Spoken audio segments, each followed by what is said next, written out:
It was February 4th, 2026 at 2:47 a.m. when a restlessness I couldn't explain, a holy agitation that felt like fire in my bones, drove me to the forest clearing 20 miles outside of town, and there, surrounded by towering oak trees that had witnessed centuries of human struggle, their gnarled branches reaching toward a sky ablaze with more stars than I'd ever seen, Jesus appeared in a way that shattered everything I thought I knew about Lent, revealing that this season, the one beginning in just hours, would separate the marked from the comfortable, the hungry from the satisfied, the truly his from those merely playing church. Not everyone who sees this message is meant to see it. Some will scroll past, some will ignore it, but you've been marked. I can feel it even now as I'm recording this. There's an anointing on this word that's going to bypass your mind and go straight to your spirit. If you're watching this before Ash Wednesday 2026, it's not an accident. Heaven has orchestrated this divine appointment. But before I go further, I need you to do something. Drop your prayer requests in the comments right now. I don't care how impossible they seem. I don't care how long you've been waiting. There's power in agreement, and I'm going to pray over every single one. And if you're a true believer, not just someone who watches Christian content, but someone who's actually hungry for an authentic encounter with Jesus, subscribe to this channel. Hit that notification bell.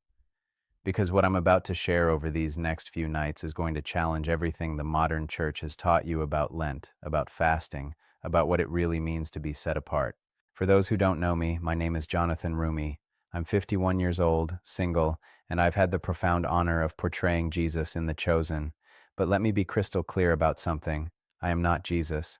I'm just a broken man who's been given a gift I don't deserve to point people toward the real Jesus. And the real Jesus, he's nothing like the sanitized, comfortable version we've created in our churches. He's wild, he's dangerous, he's uncontrollable, and he showed up in that forest to prove it. Let me take you back to that clearing. I hadn't planned to go there. I'd been in bed, tossing and turning for hours. You know that feeling when sleep just won't come? When there's something stirring in your spirit that won't let you rest? I kept looking at my phone, 11:34 p.m., then midnight, then 1:15 a.m. Finally, around 2:30, I heard it, not audibly, but so clearly it might as well have been. Come outside, come to the place where heaven touches earth. I knew exactly where he meant. There's this forest preserve I'd discovered months ago during a particularly difficult season, a place where the trees grow so thick that even in daylight, it feels like you've stepped into another world. Ancient oaks, some of them easily 300 years old, their trunks so wide it would take 3 men with outstretched arms to encircle them. In the center of this forest, there's a clearing, maybe 40 feet across, where the canopy opens up just enough to let the sky pour through. I threw on jeans, a heavy jacket, and boots. The February night was bitter cold. I could see my breath even inside my car as I drove those 20 miles of winding country roads. The temperature had dropped to maybe 19 degrees, the kind of cold that bites at your face and makes your eyes water. When I pulled off the main road onto the gravel path that leads to the trailhead, my headlights caught the frost covering everything, every branch, every blade of dead winter grass, sparkling like diamonds. I parked and sat there for a moment, engine running, heater blasting, asking myself what I was doing out here in the middle of the night. But that pull, that holy agitation, it was stronger than my comfort. I grabbed my flashlight and started down the trail. The beam of light cut through absolute darkness, illuminating the path just a few feet ahead. Every step crunched on frozen leaves. The sound echoed through the silent forest, crunch, crunch, crunch, like the earth itself was announcing my arrival. The cold was shocking. It invaded every gap in my clothing, found its way past my collar, my sleeves, made my fingers ache even inside my gloves. Above me, branches creaked and groaned in a wind I could hear but barely feel down on the forest floor. It was the sound of the trees talking to each other, ancient and knowing. An owl called out somewhere to my left, a long, mournful sound that made me stop walking for just a moment. The trail to the clearing is about a quarter mile. Normally, I could walk it in 5 minutes. That night, it felt like a pilgrimage. Every step felt weighted with significance, like I was walking towards something that would change me forever. And I was right. When I finally emerged into the clearing, I stopped so abruptly I almost stumbled. The sight took my breath away. Literally, I gasped, and the cold air burned my lungs. The sky. I've seen beautiful night skies before. I've been in deserts, on mountains, in places far from city lights. But this was different. The stars weren't just visible, they were present. Thousands of them, millions of them, so dense in places that the darkness between them almost disappeared. The Milky Way stretched across the sky like a river of light, and I could see colors, blues and purples and golds, that I'd only ever seen in photographs. The clearing itself was covered in frost that reflected the starlight, making the ground glow with an ethereal, silver-blue luminescence. The circle of ancient oaks surrounding the space stood like sentinels, their bare branches creating intricate patterns against the star-filled sky. In the center of the clearing was a fallen log I'd sat on before, covered now in a thick layer of frost that sparkled like crushed glass. I turned off my flashlight. I didn't need it. The starlight was enough. And that's when I felt it, a shift in the atmosphere so profound that every hair on my body stood up. The temperature seemed to change, though I can't tell you if it got warmer or colder. The quality of the silence changed. It became expectant, alive. I turned slowly, scanning the clearing, and that's when I saw him. Jesus was standing at the edge of the clearing between two of the massive oaks, but he wasn't glowing, he wasn't floating. He looked solid, real, more real than anything else in that forest. He was wearing simple clothes, a dark robe, nothing elaborate, and his face. Oh, his face. I've studied that face for years. I've tried to portray it. I've meditated on it. But seeing him, the real him, it was like seeing color for the first time after a lifetime of black and white. There was a strength in his features that no painting has ever captured, a fierceness, but also a tenderness that made my throat tighten with emotion. His eyes met mine, and I felt it like a physical force, like he was looking not at me, but through me, into me, seeing every hidden thing, every secret shame, every pretense I'd ever worn. I dropped to my knees, not because I decided to. My legs just gave out. "Jonathan," he said, and his voice was like nothing I can adequately describe. It was gentle but carried the weight of absolute authority. It resonated not just in my ears, but in my chest, in my bones. "Do you know why I've called you here?" I couldn't speak. I tried, but no words came out. I just shook my head. He walked toward me, his feet crunching on the frost-covered ground, and as he moved, I noticed something impossible. Where he stepped, the frost didn't just melt, it transformed. Tiny flowers, impossibly delicate, bloomed in his footprints. In February, in 19-degree weather, small white blossoms that glowed with their own soft light. He stopped about 6 feet from me, and I could smell something, not perfume, not incense, but something like fresh bread and wine and rain all mixed together, the scent of life itself. "Look up," he said. I raised my eyes to his face, tears already streaming down my cheeks, freezing in the cold air. "No," he said, and there was the hint of a smile. "Look up." I looked at the sky, at that impossible display of stars, and as I watched, they began to move. Not randomly, but with purpose. They swirled and danced, forming patterns, and then I saw them, faces. Millions of faces formed from starlight looking down at the earth. "These are the ones I've marked," Jesus said, his voice filled with an emotion I can only describe as fierce love. "In every generation, in every season, I mark certain ones. I set them apart, not because they're better, not because they're more talented or more spiritual, but because they're willing, because when I call them into the wilderness, into the uncomfortable places, into the seasons of stripping away and dying to self, they say yes." The faces in the stars seemed to pulse with light, and I realized I was seeing people throughout history, saints and martyrs, yes, but also ordinary people, a mother, a farmer, a child, a businessman, a teacher. People whose names I didn't know, but whose faces radiated the same thing, complete surrender. "Lent," Jesus continued, and now his voice carried an edge of something that made me tremble. Not anger, but holy intensity, has become a joke in my church, a tradition, a ritual. People give up chocolate and think they've honored me. They attend Ash Wednesday service and wear their ashes like a badge and then go right back to their comfortable, self-centered lives.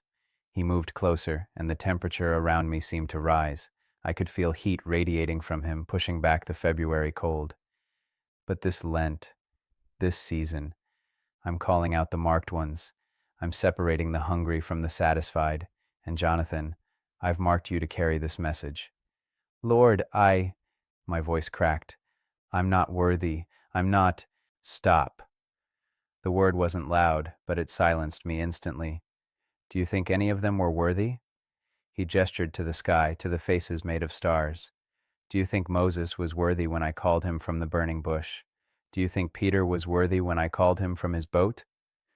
Worthiness is not the qualification. Willingness is. He knelt down then, right there in the frost, until his face was level with mine. His eyes, I'll never forget his eyes. They were dark, almost black in the starlight, but they held depths I could fall into forever. Compassion and fire, mercy and judgment, all existing together in perfect balance. I need you to understand something, he said, his voice dropping to almost a whisper, but somehow I heard every word with perfect clarity. What's coming, what's about to happen in the world, in my church, in individual lives, it's going to require a people who know how to die. Not physical death, though some will face that too, but death to self, death to comfort, death to the American dream version of Christianity that's infected my bride. As he spoke, the wind picked up. It rushed through the clearing, and the ancient oaks groaned and swayed. The sound was like a chorus of voices, ancient and mournful. This Lent is a training ground, Jesus continued.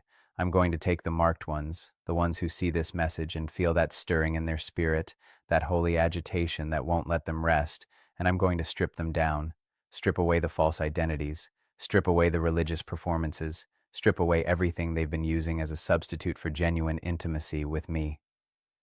He stood then, pulling me to my feet with him. His grip on my arm was firm, real, warm. Look around this clearing, he said. What do you see? I looked. The circle of ancient oaks, the frost-covered ground, the fallen log, the canopy of branches overhead creating intricate patterns against the stars.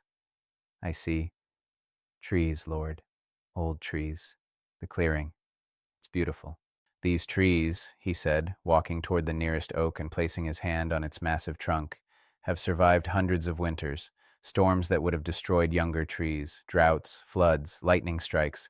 Look, you can see the scar here. He pointed to a long, jagged mark running down the trunk. But they survived. Do you know why? I shook my head. Roots, he said simply. Roots that go deep. Deeper than you can see. Deeper than you can imagine. While other trees were spreading their roots shallow and wide, trying to gather as much surface water as possible, these trees sent their roots down into the bedrock, down to the water sources that never dry up. And when the storms came, and the storms always come, these trees stood firm. He turned back to me, and his face was intense now, passionate. This is what this Lent is about. I'm calling the marked ones to go deep, not to add more Christian activities to their schedule, not to give up coffee or social media and think that's sacrifice. I'm calling them to send their roots down into me in a way they never have before, to find the water source that never runs dry, because the storms that are coming, Jonathan, the storms that are coming, they're going to uproot every tree that isn't deeply rooted. As he spoke, I saw it, a vision overlaying the clearing. I saw trees being torn up by violent winds, their shallow roots ripping out of the ground like they were nothing. I saw buildings collapsing. I saw people running, panicked, searching for stability and finding none. I saw churches, beautiful buildings with steeples and stained glass, crumbling because they were built on sand, on programs and personalities, rather than on the bedrock of genuine encounter with Jesus. And then I saw the trees that remained standing, not many, but some. And around those trees people gathered. They found shelter, they found stability, they found life.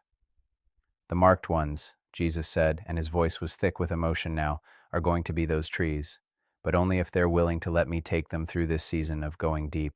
Only if they're willing to let me strip away everything that's not rooted in me.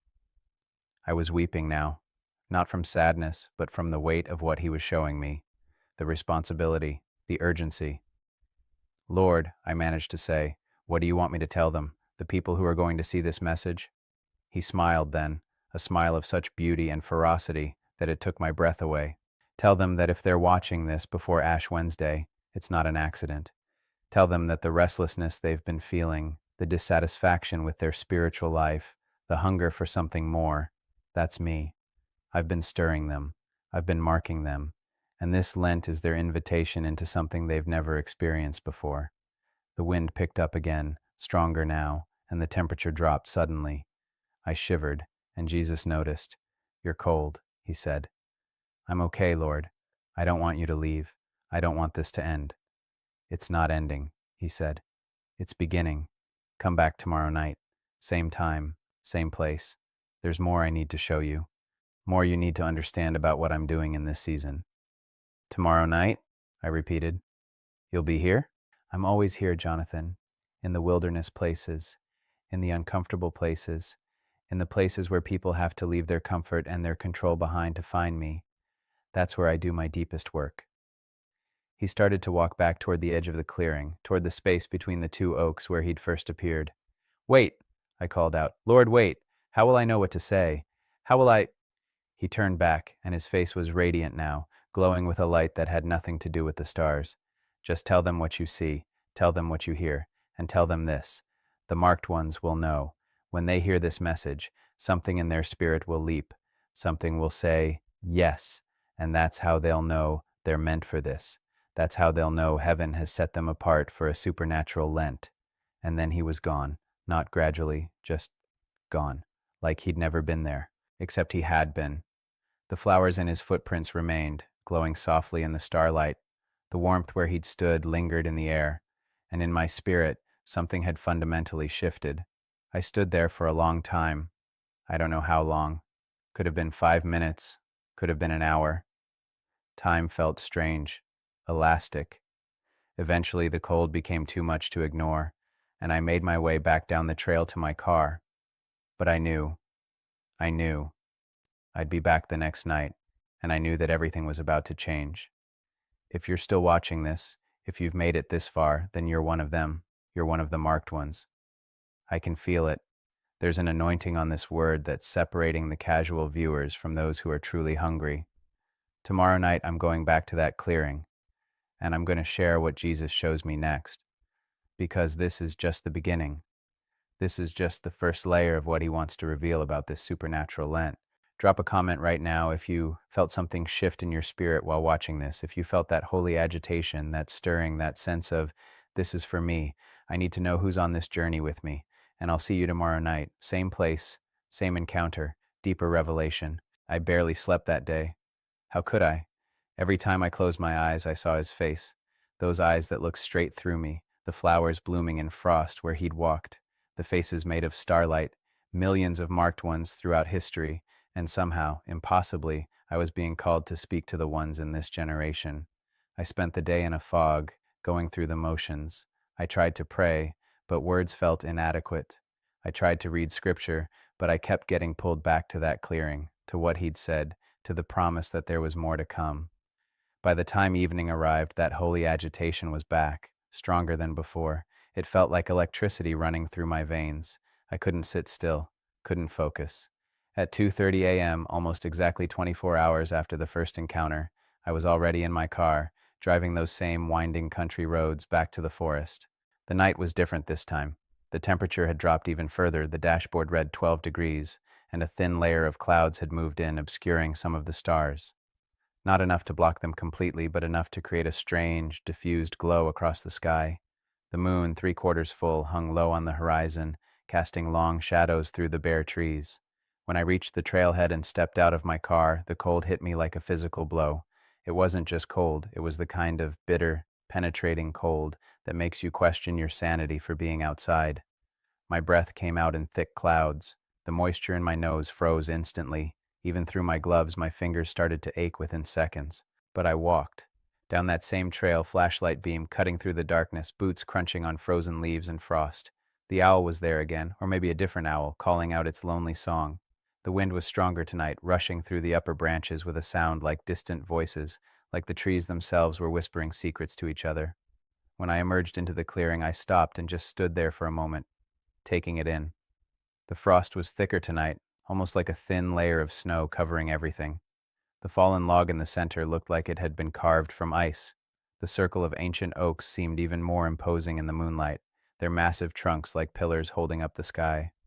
And there, still visible despite the new frost, were the flowers from last night, those impossible white blossoms, still glowing softly, marking his footprints. I walked to the center of the clearing and stood there, waiting. My heart was pounding so hard I could hear it in my ears. My breath came in quick, visible puffs. I was shaking, but I couldn't tell if it was from the cold or from anticipation. Lord, I whispered into the darkness. I'm here. I came back. I know. His voice came from behind me and I spun around. He was there, standing in the exact same spot as last night between those two massive oaks. But tonight, he looked different. Not in his features, those were the same, that face I'd never forget, but in his demeanor.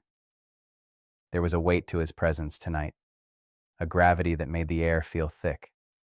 He walked toward me, and again flowers bloomed in his footprints, but tonight they were different colors, deep purples and blues, like bruises, like suffering.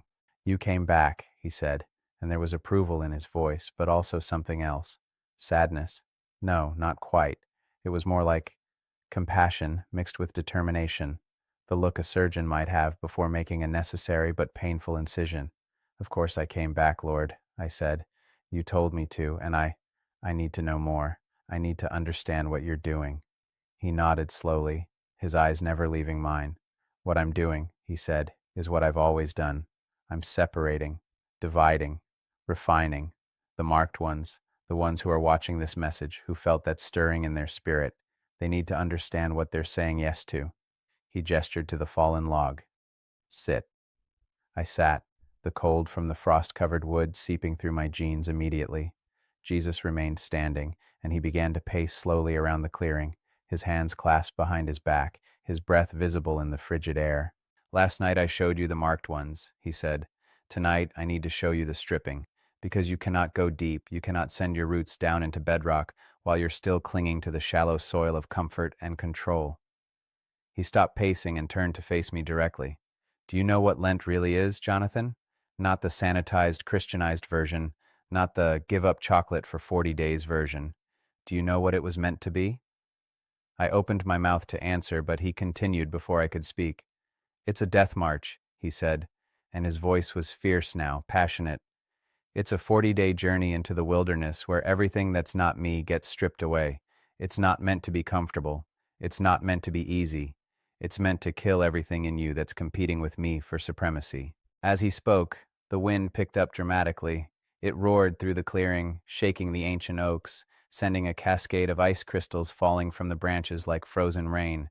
The temperature seemed to drop even further, and I pulled my jacket tighter around me. Look at these trees again, Jesus said, walking to the nearest oak and placing both hands on its trunk. I told you last night about their roots, but do you see their branches? I looked up. The bare branches stretched out in every direction, intricate and complex, creating patterns against the clouded sky. In winter, he said, trees look dead, stripped, bare, vulnerable. People who don't understand the seasons look at a winter tree and think it's dying. But you and I know the truth, don't we? We know that this stripping, this bareness, this apparent death, it's not the end, it's preparation. The tree is pulling all its energy down into the roots, down into the core, storing up strength for the explosion of life that's coming in spring. He turned back to me, and his face was illuminated by the moonlight in a way that made him look both beautiful and terrible. This is what I'm calling the marked ones into. A season of looking dead. A season of being stripped bare. A season where everything they've been using to prove their worth, to maintain their image, to keep themselves comfortable, all of it has to go. I felt something twist in my gut. Fear, conviction, both. Lord, I said, my voice shaking, what does that actually look like? What are you asking them, asking us to give up? He smiled, but it wasn't a comforting smile. It was the smile of someone who knows the truth is going to hurt, but tells it anyway because he loves too much to lie. Everything, he said simply. I'm asking for everything. He began to pace again, and as he moved, I noticed something strange. The frost beneath his feet wasn't just melting, it was being pulled away, like he was drawing it toward himself. Thin streams of ice crystals flowed across the ground, following his footsteps, creating swirling patterns. Let me show you something, he said. Let me show you what I see when I look at my church, at the people who call themselves mine. He raised his hand, and suddenly the clearing changed. I was still sitting on the log, still in the forest, but overlaying everything was a vision so vivid it felt more real than reality. I saw a church, a modern megachurch with stadium seating and professional lighting and a worship band that sounded like a concert. The people were singing, hands raised, faces tilted toward heaven. It looked beautiful. It looked powerful. It looked like revival. But then Jesus waved his hand again, and I saw beneath the surface. I saw the worship leader thinking about his music career, about the record deal he was hoping for, using the church as a platform for his ambition. I saw the pastor calculating attendance numbers, obsessed with growth metrics, more concerned with his reputation than with truth. I saw people in the congregation singing about surrender while their hearts were full of bitterness, lust, greed, pride, all carefully hidden behind religious performance. This, Jesus said, his voice heavy with grief, is what passes for Christianity in your generation. Performance, image, comfort, a spiritual veneer over unchanged hearts. The vision shifted. Now I saw a different scene, a small group of people gathered in a living room. No professional lighting, no stage, just people sitting in a circle, and they were weeping, confessing, being real with each other, and in the center of that circle, invisible to them but visible to me, was Jesus, actually present, actually moving, actually transforming. And this, he said, is what I'm building, not in the spotlight, not in the places that get the attention, but in the hidden places, with the people who are willing to be stripped down to nothing so I can rebuild them into something real. The vision faded, and I was back in the clearing, shaking, and not from the cold. The marked ones, Jesus continued, are being called out of the performance, out of the image management, out of the comfortable consumer version of Christianity that asks nothing and produces nothing. This Lent is their exit ramp. He came and sat beside me on the log, and I felt that warmth radiating from him again, pushing back the brutal cold. "Jonathan," he said, and his voice was gentle now, intimate. "I need you to be honest with me. I need you to be honest with yourself. What are you clinging to? What are you using as a substitute for genuine intimacy with me?" The question hit me like a punch to the gut. I opened my mouth to give a spiritual answer, a safe answer, but he held up his hand. "Don't," he said. "Don't perform for me. Not here, not now. I'm asking you the same thing I'm asking everyone who's watching this message. What are you clinging to?" Tears started streaming down my face, freezing on my cheeks. Lord, I'm clinging to the role, to being the guy who plays you on The Chosen, to the platform, to the respect that comes with it, to the way people look at me now like I'm somehow more spiritual because I portray you. I'm clinging to that identity because without it, I'm just Jonathan, just a 51-year-old single man with no kids, no family of my own, wondering if I've missed something, if I've wasted years, if I'm enough.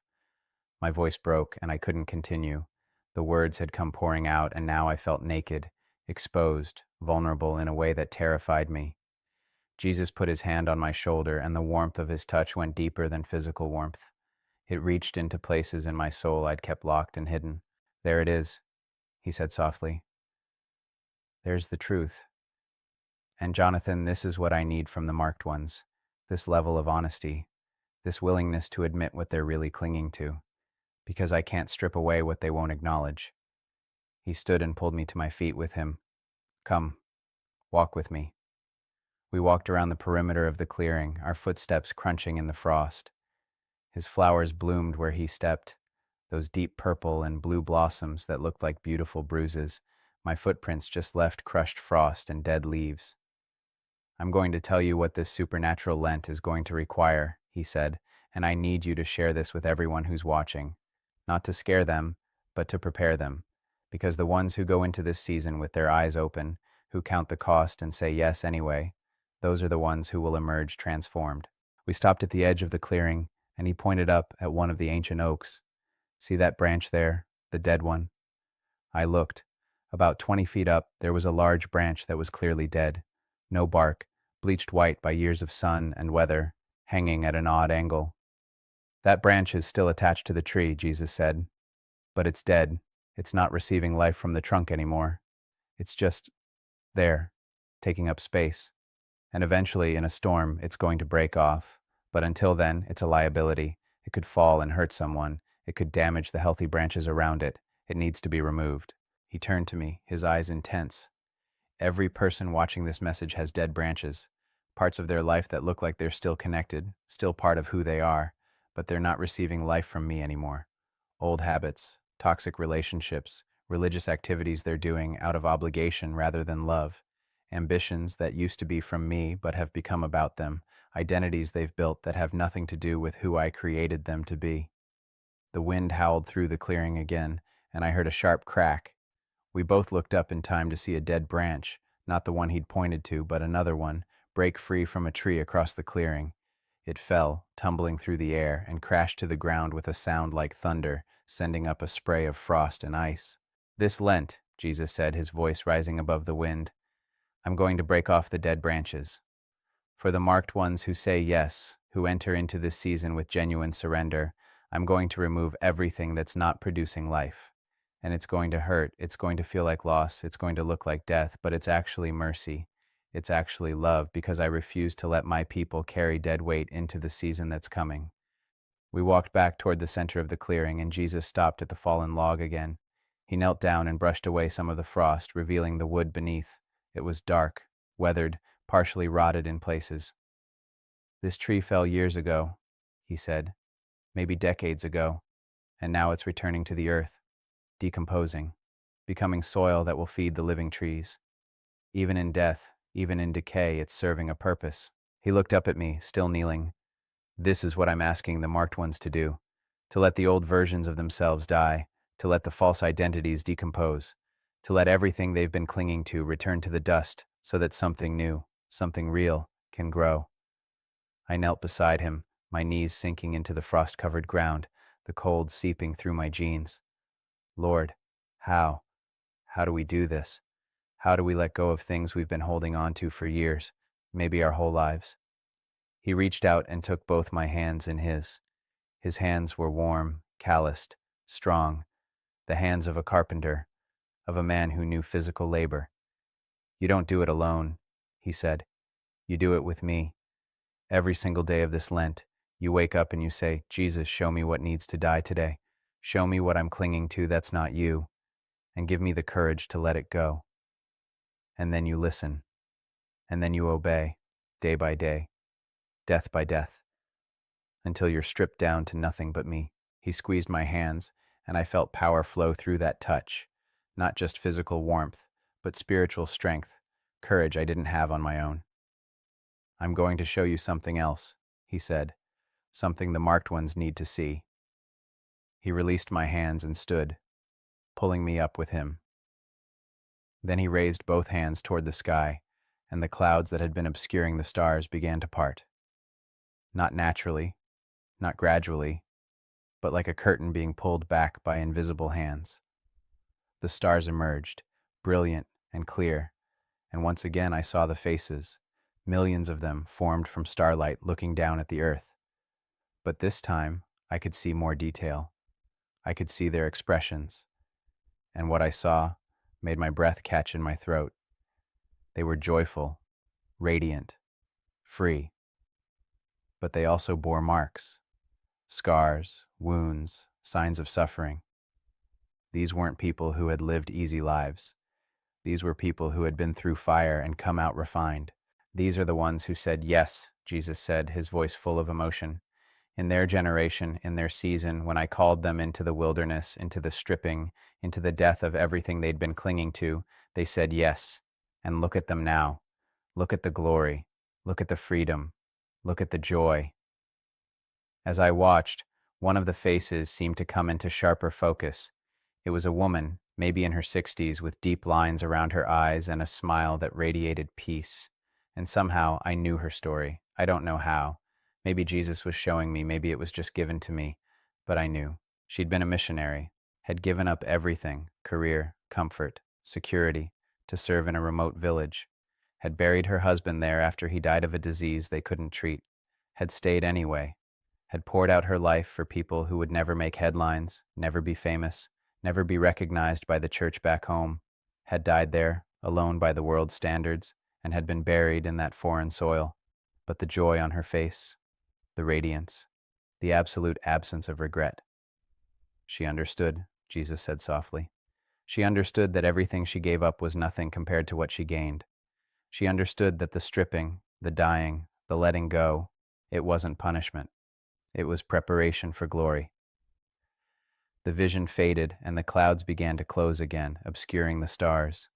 We were back in the clearing, just the two of us, surrounded by ancient trees and bitter cold. "Tomorrow night," Jesus said, "I'm going to show you what happens to those who refuse the stripping, what happens to those who hear this message and scroll past, who feel the stirring but ignore it, who want the glory without the death. Because there are consequences, Jonathan. There are always consequences." He started walking toward the edge of the clearing, toward the space between the oaks where he always disappeared. "Wait," I called out. "Lord, before you go, what do I tell them? The people who are watching this, who are feeling the call but are scared, what do I tell them?" He turned back, and his face was illuminated by a shaft of moonlight breaking through the clouds. He looked both fierce and tender, both demanding and inviting. "Tell them that fear is normal," he said. "Tell them that the stripping is supposed to feel scary. Tell them that if they're not feeling some level of terror at what I'm asking, they probably haven't understood it yet. But tell them this: on the other side of the death is resurrection. On the other side of the stripping is glory. On the other side of the wilderness is the promised land, and I will be with them every single step of the way." "Even in the dying?" I asked, my voice barely above a whisper. "Especially in the dying," he said. "That's when I'm closest. That's when my presence is most real. That's when people finally stop performing and start experiencing." And then he was gone, vanishing between the oaks, leaving me alone in the clearing with the frost and the cold and the flowers blooming in his footprints. I stood there for a long time, shivering, processing, trying to absorb everything I'd seen and heard. The dead branch that had fallen lay across the clearing like a testimony. The flowers, both the white ones from last night and the purple-blue ones from tonight, glowed softly in the darkness. Finally, when the cold became unbearable, I made my way back down the trail to my car, but I knew I'd be back tomorrow night for the final encounter, for the warning about what happens to those who refuse the call. If you're still watching this, if you've made it through both nights, then you're definitely one of the marked ones. I can feel it. There's a remnant watching this message, a group of people who are hungry enough, desperate enough, brave enough to say yes to this supernatural Lent. I need you to do something right now. In the comments, type "I'm marked." That's it. Just those two words, because I need to know who's on this journey. I need to know who's willing to enter into the stripping, the dying, the letting go of everything that's not Jesus. And tomorrow night, the final night, I'm going back to that clearing one more time. Jesus is going to show me what happens to those who refuse this call, and I'm going to share it with you no matter how hard it is to hear, because the marked ones need to know what's at stake. They need to understand that this isn't just another Christian message they can consume and forget. This is a divine appointment. This is heaven setting them apart. This is their invitation into something that will cost them everything and give them everything. I'll see you tomorrow night. Same place. Final encounter. The warning and the promise. I didn't sleep at all between the second and third night. I couldn't. Every time I closed my eyes, I saw those faces made of starlight, the marked ones throughout history who had said yes to the stripping, to the dying, to the complete surrender. And I saw that missionary woman's face, radiant with a joy that transcended every earthly loss. But I also felt something else building, a sense of dread, a weight pressing down on my chest, because Jesus had promised to show me what happens to those who refuse the call, and somehow I knew that what I was about to see would break me. The day of February 6th crawled by. I tried to pray, but my prayers felt scattered, desperate. I tried to eat, but food tasted like ash. That holy agitation was back, stronger than ever, but this time it was mixed with something darker. Fear, not fear of Jesus, never that, but fear of what he was about to reveal.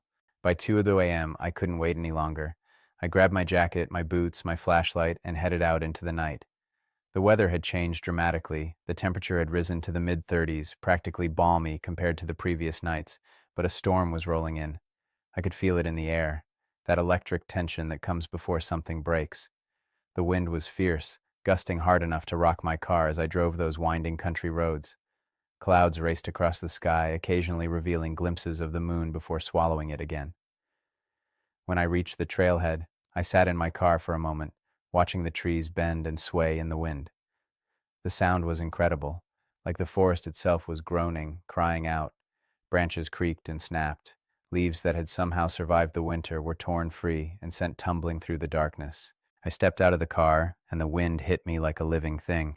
It pushed against me, pulled at my jacket, made my eyes water. The temperature might have been warmer, but the wind made it feel colder than the previous nights. It cut through my clothes, found every gap, every opening. The walk down the trail was treacherous.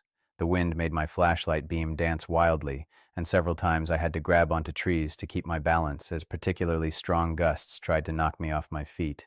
Branches overhead groaned and cracked ominously. I kept thinking about that dead branch from last night, how it had fallen with such force, and I prayed nothing would fall on me now. Above the wind I heard thunder, distant but getting closer. A storm was definitely coming. When I emerged into the clearing, I stopped and gasped. The scene was apocalyptic. The ancient oaks were bending in the wind, their massive trunks swaying in ways I wouldn't have thought possible. The frost from previous nights was gone, replaced by dead leaves and debris swirling through the air like a tornado. The fallen log in the center looked like it might be picked up and thrown at any moment. And the sky was a roiling mass of black clouds, occasionally lit from within by lightning that hadn't yet reached the ground. But the flowers were still there.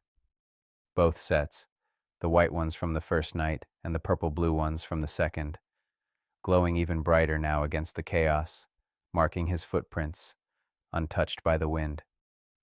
Jonathan, his voice cut through the wind like a sword, and I spun around. He was there, standing in his usual spot between the two oaks, but tonight he looked different. There was an intensity to his presence that made the air around him shimmer. His face was set, determined, and in his eyes I saw something that made my knees weak, righteous anger mixed with devastating grief. "Lord," I shouted over the wind, "what's happening? What is this?" "This," he said, his voice somehow perfectly clear despite the storm, "is what's coming. This is the shaking, this is the separation, and the marked ones need to see it. They need to understand what's at stake." He walked toward me, and this time no flowers bloomed in his footsteps. Instead, the ground where he walked seemed to crack, to split, like the earth itself couldn't bear the weight of what he was carrying. Lightning flashed, close enough that I felt the electricity in the air, and for a moment the entire clearing was illuminated in stark white light. In that flash, I saw Jesus' face in perfect detail, the grief etched into every line, the tears streaming down his cheeks, the set of his jaw that spoke of terrible resolve. Thunder followed immediately, so loud it felt like the sky was being torn in half. "Sit," Jesus commanded, pointing to the fallen log. I sat, gripping the log with both hands as the wind tried to push me off. Jesus remained standing, and he began to pace, his movements sharp, agitated. "For 2 nights I've shown you the marked ones," he said. "I've shown you the call. I've shown you the stripping. I've shown you the glory that waits on the other side of surrender. But tonight I have to show you the other side, the consequence of refusing, the cost of saying no." He stopped pacing and turned to face me directly. "Because make no mistake, Jonathan, everyone who sees this message is making a choice. Everyone who feels that stirring in their spirit, that holy agitation, that sense of being called, they're standing at a crossroads.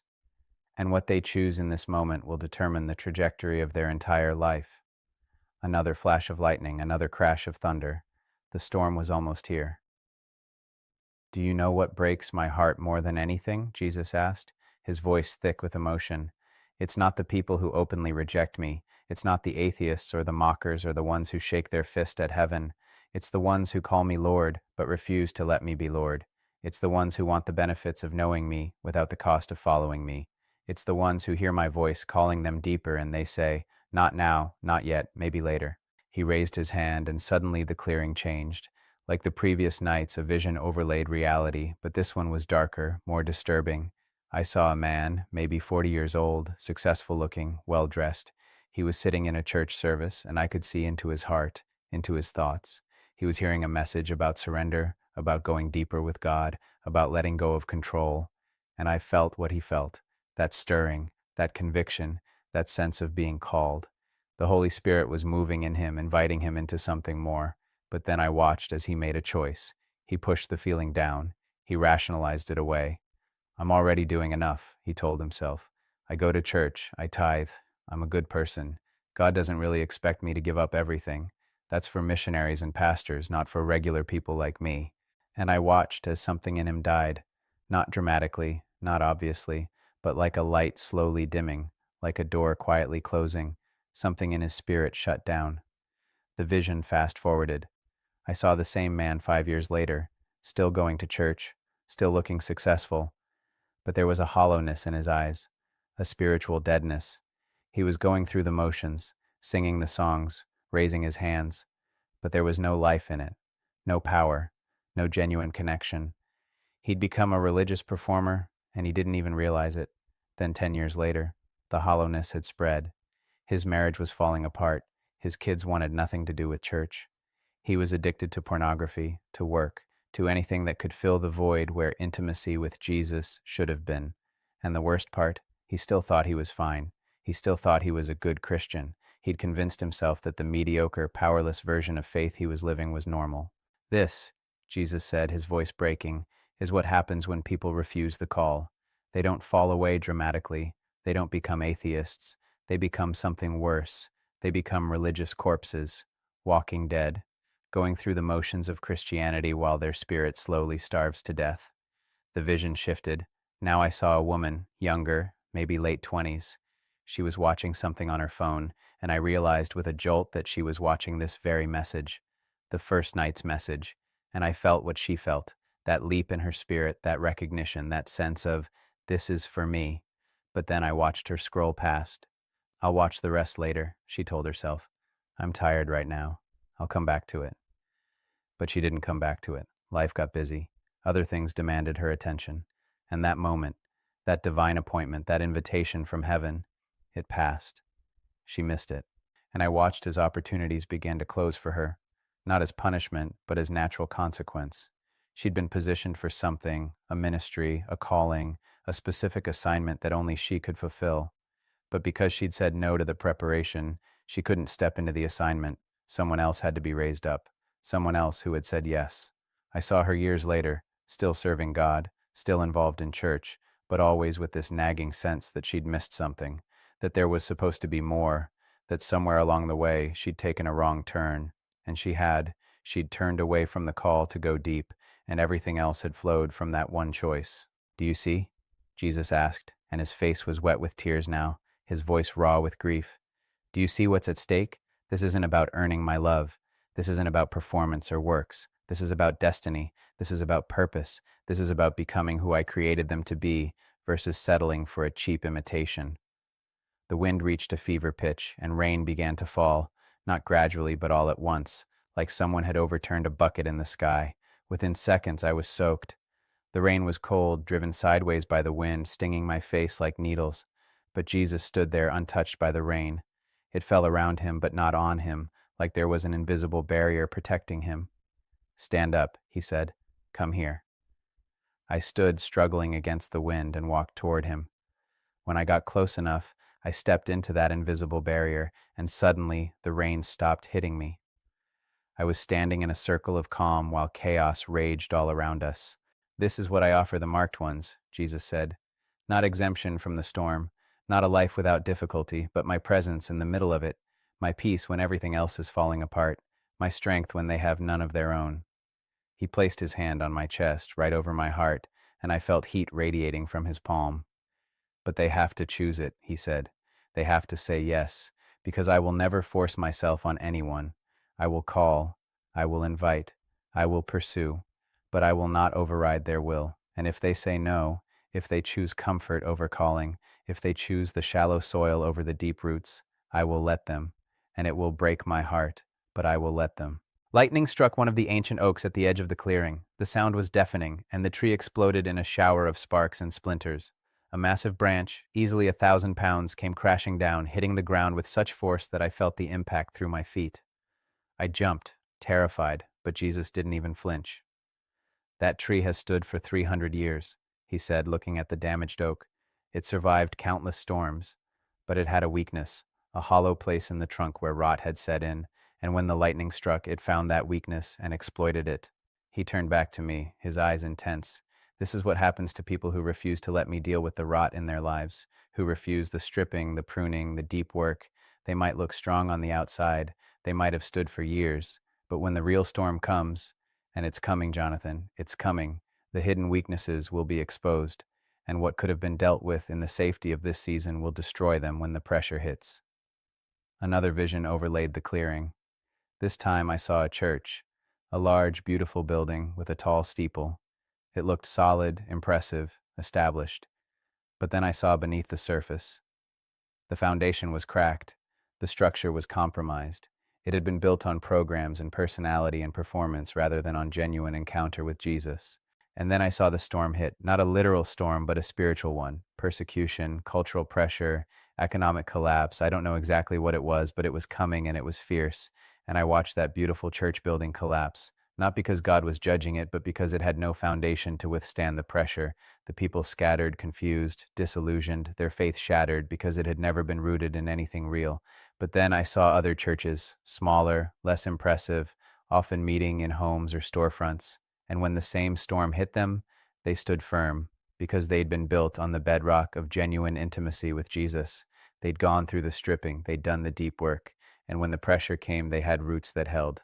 At this Lent, Jesus said, pulling me out of the vision, is preparation for what's coming.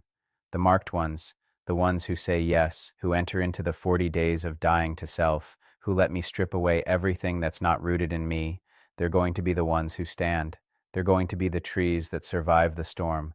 They're going to be the foundation that holds when everything else is shaking. The rain was coming down in sheets now, and the wind was so strong that even inside the circle of calm around Jesus, I could feel its power. The ancient oaks were bending at angles that seemed impossible, and I heard the crack of branches breaking all around the clearing. But those who refuse, Jesus continued, his voice rising above the storm, those who hear this message and scroll past, who feel the stirring and ignore it, who want the glory without the death, they're going to be swept away, not because I want them to be, not because I'm punishing them, but because they chose to build on sand instead of rock. They chose comfort over calling. They chose the shallow soil over the deep roots. He grabbed both my shoulders, his grip firm, and looked directly into my eyes. Jonathan, I need you to make this clear. I need you to tell them that this is not a game. This is not just another inspirational message they can consume and forget. This is a divine appointment. This is heaven setting them apart. And if they say no, if they choose to stay comfortable, to stay in control, to stay in the shallow places, they will regret it. Maybe not today, maybe not tomorrow, but when the storm comes, they will regret it. Tears were streaming down my face, mixing with the rain that was somehow starting to penetrate even the circle of calm. Lord, I choked out, how do I say this without sounding like I'm trying to manipulate them? How do I communicate the urgency without it seeming like a scare tactic? His face softened slightly, and he pulled me into an embrace. I felt his arms around me, solid and real, and I broke down completely, sobbing into his shoulder. You tell them the truth, he said softly, his voice right next to my ear. You tell them that I love them too much to let them settle. You tell them that the stripping, the dying, the letting go, it's not punishment, it's mercy. You tell them that I'm offering them something real, something that will sustain them when everything else fails. And you tell them that the choice is theirs, but the window is closing. He released me and stepped back, and I saw that his face was wet with tears too, whether from the rain or from his own grief, I couldn't tell. Tomorrow is Ash Wednesday, he said, the beginning of Lent, and for the marked ones who say yes, it's going to be the beginning of the most transformative 40 days of their lives, but they have to choose it, they have to say yes, and they have to say it now. Lightning flashed again, so close that I smelled ozone, and the thunder was instantaneous. The storm was directly overhead now, and the rain was falling so hard I could barely see the trees at the edge of the clearing. I'm going to give you something to give them, Jesus said. He reached out and touched my forehead with his index finger, and I felt something like electricity shoot through my entire body. A practical path, a way to enter into this supernatural Lent, not just theory, not just inspiration, but actual steps they can take, starting tomorrow, to say yes to the stripping and the going deep. Images flooded my mind, a daily practice, a rhythm, a way of structuring the 40 days that would create space for the deep work he wanted to do. I saw it clearly, completely, like he was downloading it directly into my spirit. Share this tomorrow, he said.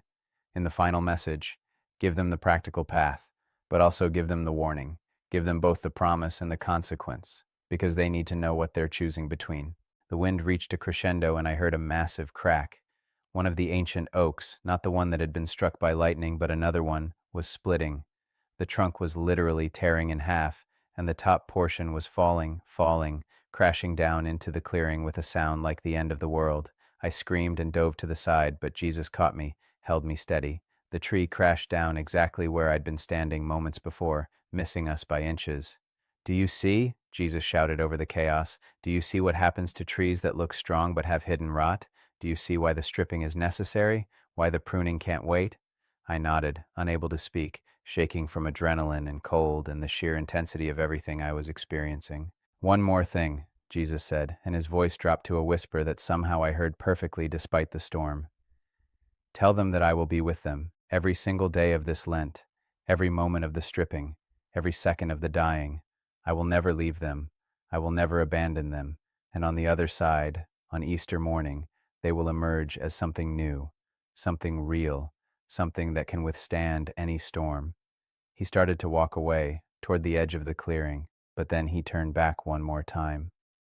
"And Jonathan, tell them that I love them. Tell them that everything I'm asking, all of it, comes from love, not from a desire to control them or diminish them, but from a desire to see them become everything I created them to be. Tell them that."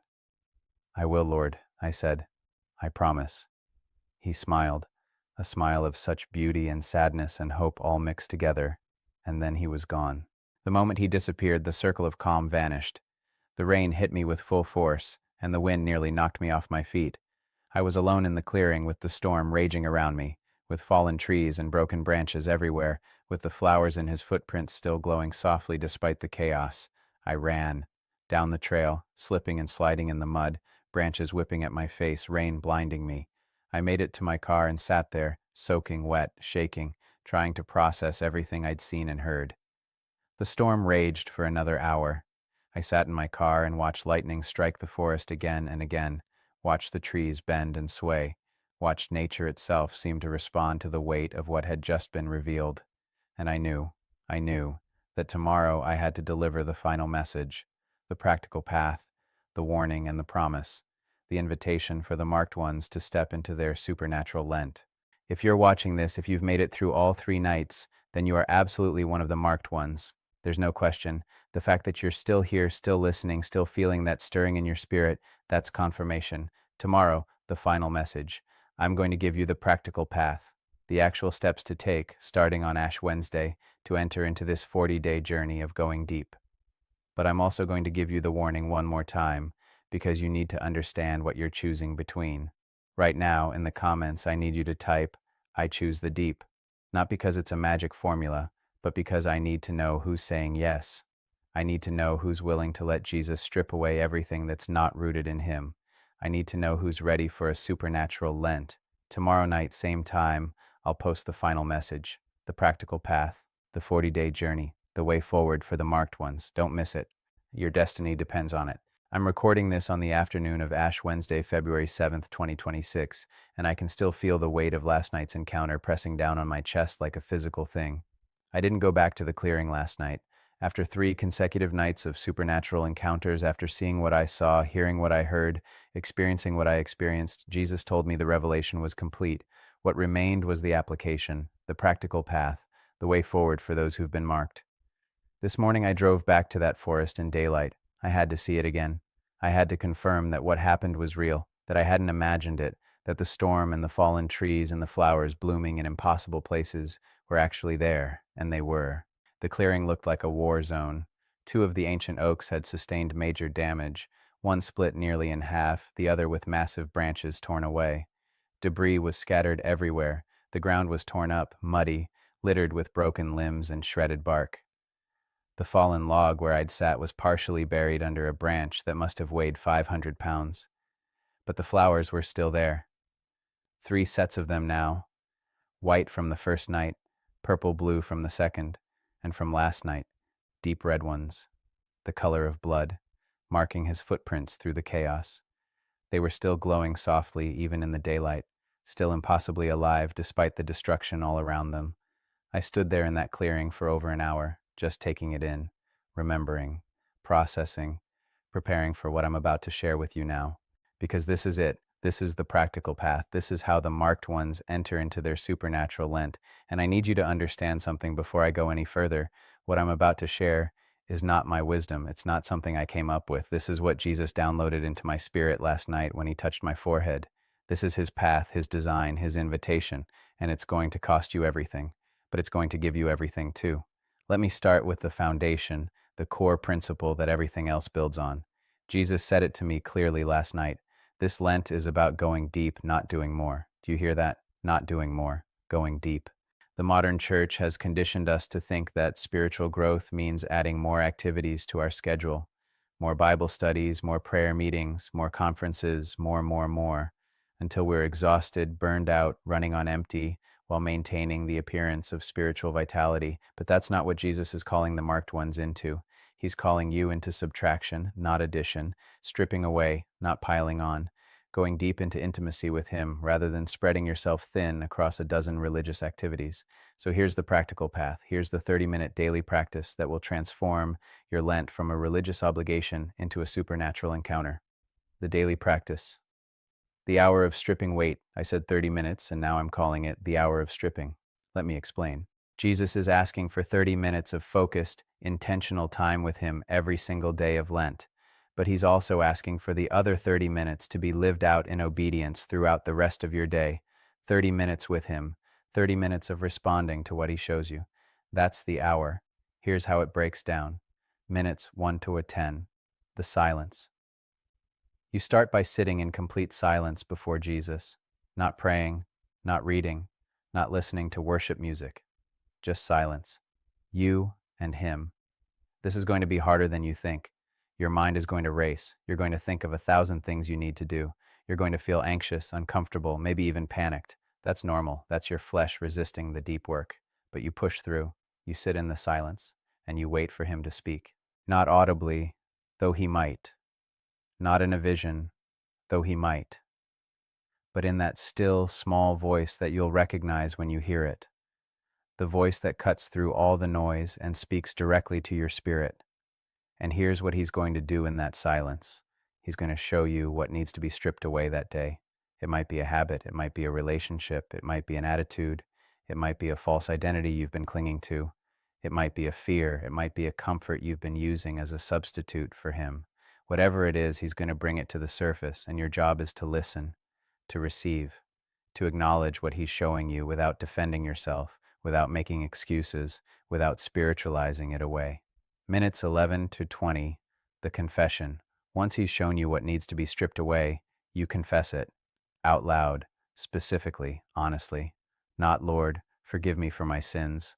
That's too vague, too safe, too religious.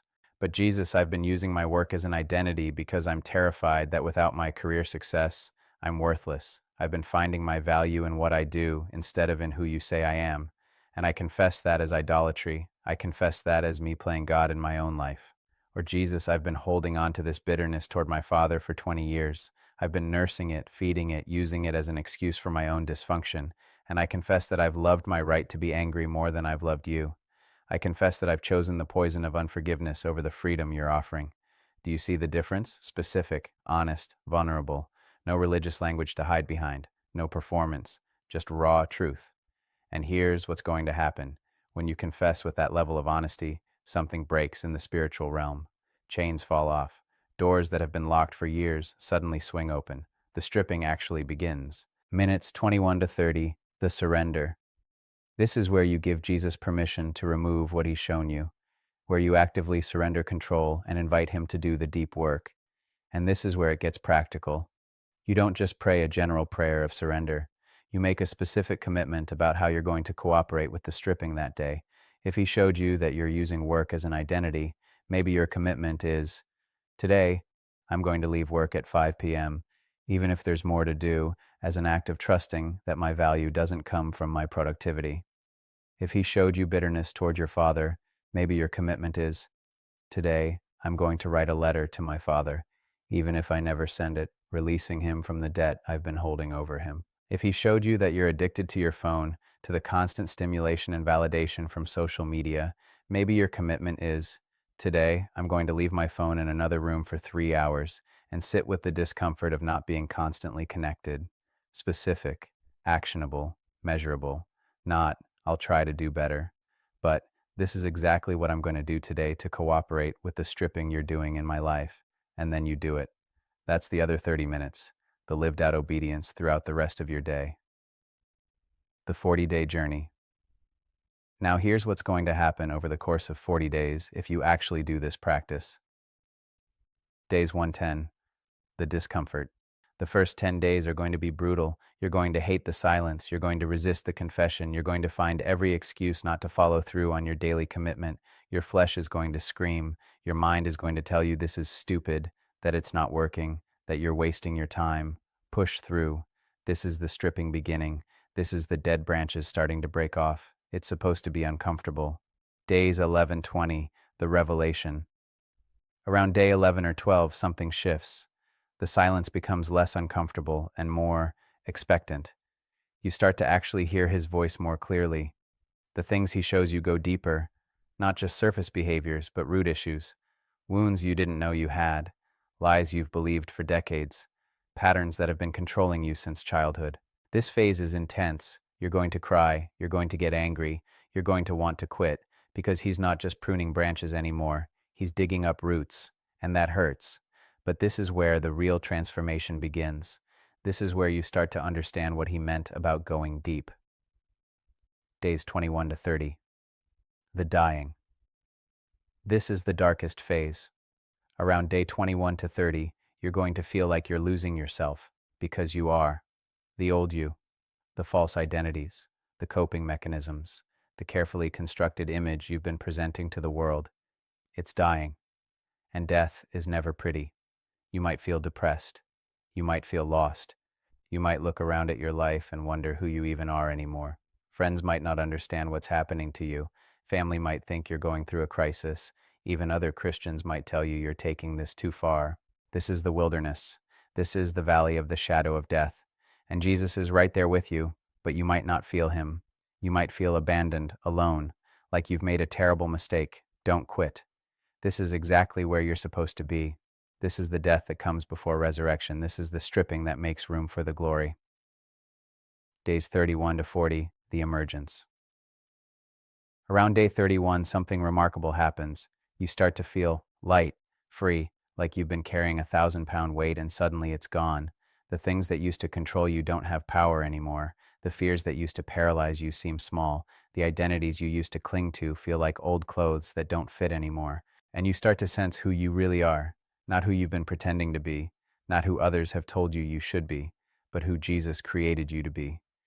Your true identity starts to emerge from underneath all the layers of false self that have been stripped away.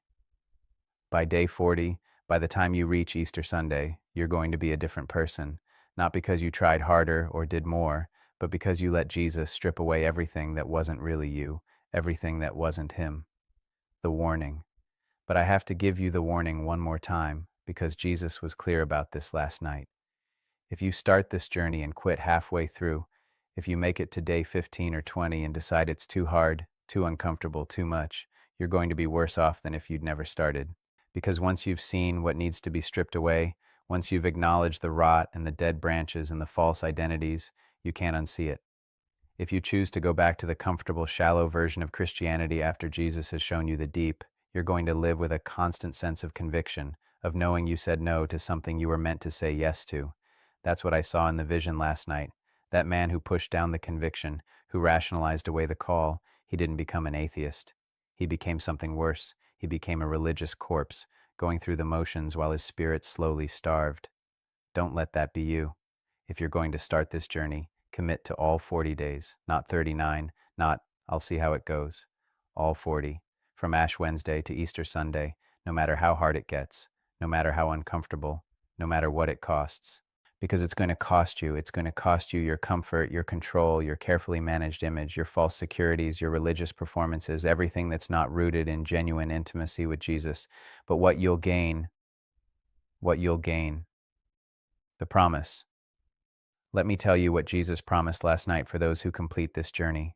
He said, The ones who say yes to this supernatural Lent, who go through the full 40 days of stripping and dying and surrendering, they're going to emerge on Easter Sunday with something the church desperately needs. They're going to have roots, deep roots, roots that go down into the bedrock of my presence. And when the storms come, and they're coming, these are the ones who will stand. These are the ones who will be able to shelter others. These are the ones who will carry my presence in a way that transforms everything they touch. He also said, I'm going to give them a gift. On Easter Sunday, after they've walked through the full 40 days, I'm going to give them a vision of who they really are, not who they've been pretending to be, not who they were before the stripping, but who they've always been in my heart, their true identity, their real calling, the assignment I created them for before the foundation of the world. And they're going to step into that identity with a confidence and authority they've never known before. And finally, he said, tell them that I will be with them every single day. In the silence, I'll be there. In the confession, I'll be there. In the surrender, I'll be there. In the discomfort and the revelation and the dying and the emergence, I'll be there. They will never be alone. And on the days when they can't feel me, when the wilderness feels too dark and too long, tell them to remember the flowers. Tell them to remember that I leave evidence of my presence even in the places that look dead. Tell them to look for my footprints, and they'll find them. The deadline. Here's what I need you to understand. This window is closing. Ash Wednesday is today, February 7th, 2026. If you're going to enter into this supernatural Lent, you need to start today, not tomorrow, not next week, not when things calm down, today, because Lent is 40 days. It ends on Easter Sunday, March 29th, 2026. That's your deadline. That's the timeline Jesus has set for this deep work. And I know that something significant is going to happen on Easter Sunday this year, not just in your personal life, but in the broader church, in the world. There's a shaking coming, a separation, a revealing of who's built on rock and who's built on sand, and the marked ones who complete this 40-day journey are going to be positioned for what comes next. They're going to have the roots, the foundation, the genuine intimacy with Jesus that will enable them to stand when everything else is falling apart. But you have to start today. The call to action. So here's what I'm asking you to do right now. First, in the comments type, I'm starting today, not I'll think about it, not this sounds interesting, but I'm starting today. That's your public declaration. That's you saying yes to the call. Second, set aside 30 minutes today, right now if possible, for your first hour of stripping. Find a quiet place, sit in silence, let Jesus show you what needs to be stripped away. Confess it honestly, make a specific commitment about how you'll cooperate with the stripping today, and then do it. Third, do it again tomorrow, and the next day, and the next. For 40 days, no matter what. Mark it on your calendar. Set a daily reminder. Make it non-negotiable. This is your divine appointment. This is heaven setting you apart. Treat it with the weight it deserves. Fourth, come back to this channel throughout the 40 days. I'm going to be posting updates, encouragements, and teaching specifically for the marked ones who are on this journey. You're not alone in this. There's a remnant, a community of people who said yes, and we're going to walk through this together. Fifth, on Easter Sunday, March 29th, 2026, come back here and share your testimony. Tell us what Jesus did in your 40 days. Tell us what he stripped away. Tell us who you've become, because your story is going to encourage others. Your testimony is going to be evidence that this is real, that Jesus still does supernatural work in people who are willing to say yes. The personal testimony, I need to be vulnerable with you about something. When Jesus first called me to that clearing 4 nights ago, when he first started showing me what this supernatural Lent was going to be about, I was terrified, because I knew he wasn't just calling me to deliver a message, he was calling me to live it. I'm 51 years old, I'm single, I don't have kids, and for years I've struggled with the question of whether that's okay, whether I've missed something, whether I've wasted my life pursuing a career in acting instead of building a family, whether I'm enough. And I've been using my role in The Chosen as a way to avoid that question. As long as I'm the guy who plays Jesus, as long as I have that identity, that platform, that respect, I don't have to face the deeper questions about who Jonathan Roumie actually is when the cameras aren't rolling. But in that clearing, Jesus stripped that away. He showed me that I've been clinging to the role as a false identity, that I've been finding my worth in what I do instead of in who he says I am, and he asked me to let it go. Not to quit The Chosen, that's not what he meant, but to stop using it as a shield, to stop hiding behind the character and start being real about my own brokenness, my own questions, my own need for him. And I said yes. I'm saying yes. I'm entering into this 40-day journey right alongside you. I'm going to do the daily practice. I'm going to sit in the silence and let Him show me what needs to be stripped away. I'm going to confess honestly. I'm going to surrender specifically. And I'm going to walk through the discomfort and the revelation and the dying and the emergence because I need this as much as you do, maybe more. And on Easter Sunday, I'm going to come back here and share my testimony. I'm going to tell you what Jesus did in my 40 days. I'm going to be honest about the struggles and the breakthroughs and the moments when I wanted to quit but didn't, because that's what the marked ones do. We don't pretend to have it all together. We don't perform. We're real. We're vulnerable. We're honest about our need for Jesus. And that honesty, that vulnerability, that's what's going to transform the church. The final word. I want to take you back to that clearing one more time. Back to this morning when I stood there in the daylight and saw the destruction from the storm and the flowers still blooming in His footprints. As I was standing there, I heard His voice one more time, not audibly, but clearly. He said, "Jonathan, tell them that the flowers are a promise. Tell them that everywhere I walk, even through the storms, even through the destruction, even through the dying, life follows. Tell them that what looks like death is actually the beginning of resurrection. Tell them that the stripping is not the end of the story. It's the preparation for glory." And then He said, "Tell them that I'm proud of them. Every single one who says yes. Every single one who enters into this journey. Every single one who's willing to let me strip away the false self so the true self can emerge. Tell them that I see them, I know them, and I'm with them every step of the way." So that's what I'm telling you. If you're one of the marked ones, if you've watched all 4 parts of this message, if you've felt that stirring in your spirit, if you're ready to say yes to a supernatural Lent, Jesus is proud of you. He sees you, He knows you, and He's with you. The path is laid out. The invitation is extended. The window is open, but it's closing. Ash. Wednesday is today. The 40-day journey starts now. Will you say yes? Will you enter into the stripping, the dying, the going deep? Will you let Jesus remove everything that's not rooted in Him so that when the storms come, you'll be one of the trees that stands? The choice is yours, but I'm telling you, I'm begging you, don't let this moment pass. Don't scroll past this divine appointment. Don't ignore the stirring in your spirit. Say yes. Start today. And on Easter Sunday, March 29th, 2026, come back here and tell me what Jesus did in your 40 days. Because I believe, I know, that the testimonies we're going to hear are going to shake the church. They're going to be evidence that Jesus is still in the business of supernatural transformation, that He still meets people in the wilderness, that He still does deep work in those who are willing to say yes. You're marked, you're set apart, you're called. Now step into it. I'll see you on the other side of the 40 days. And until then, remember the flowers. Remember that He leaves evidence of His presence even in the places that look dead. Remember that where He walks, life follows, even through the storm, even through the stripping, even through the dying. Life follows, always.